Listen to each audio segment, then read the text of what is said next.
Okay, today we're going to work on some lashing. I've already started a trestle over here that has two square lashings at the bottom part of it.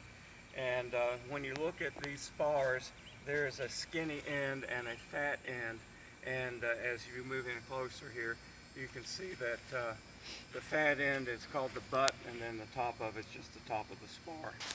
What I have here is a 15-foot piece of 1/4-inch manila rope. And I'm going to show you, if you'll move in a little closer here, that the uprights always start off with a clove hitch. And so I'm going to go over once and over again and come in through here. And that's my clove hitch. Okay. And I want to make it snug. But I have left a little pigtail here, so I'm going to twist that around.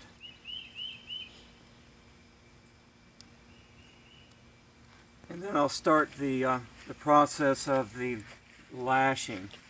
Okay, now for the lashing, you want to wrap around the upright, and if this were standing up, this would help support this cross piece. But I'm going to go around towards the back. And then, because it's a square lashing, I want to square it off over here and go around this way, over the top. And when you go behind here, you go to the inside on the upright. And then I'm going to go around this way, and then you go to the outside on this part of it. Alright, so I'm going to go back around again to the inside, and then pull it tight and go around the outside here, and then go back around to the inside and back around to the outside again. Keep it snug and good and tight. And so what I'm doing is wrapping this around 3 times. Alright, so this is the wrapping part of it. Now, when I get around here, I've already got 3 of them actually over here, counting the clove hitch. And so what I want to do is this process called frapping, F-R-A-P-P-I-N-G. And so I want to come right square across here, and I'm actually going to pull it pretty tight with my foot down here. And the frapping is what pulls those wraps in close together and keeps that lashing very, very tight.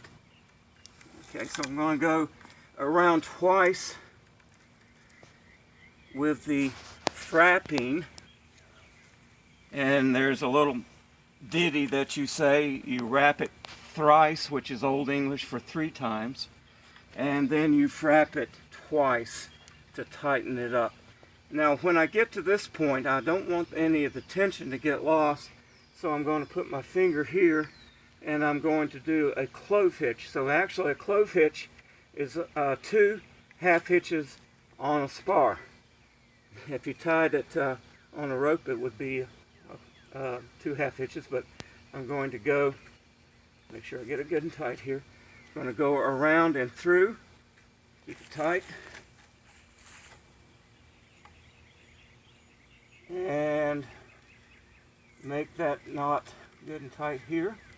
Alright, and then I come back around again and do a second half hitch, and I end up with a clove hitch. Okay, it's hard to see because it's on the back side of this cross piece. Now, if you have any extra rope, well, just keep doing half hitches until you run out of rope. You never cut rope to make it look neat. That's a waste of rope, and this is 15 feet.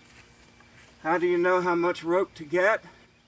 Well, basically, if you look at the combined diameters of this cross piece and the upright, that appears to be somewhere around 3, maybe 3.5 inches. So For every inch of combined diameter, basically you use 1 yard of rope. Okay, 1 yard of rope, that's 3 feet. And so I've got probably about 5 inches of combined diameter. And so 3 feet times 5 is 15 feet of rope. And that's what I started off with, and there it is. That is your square lashing. Ta-da!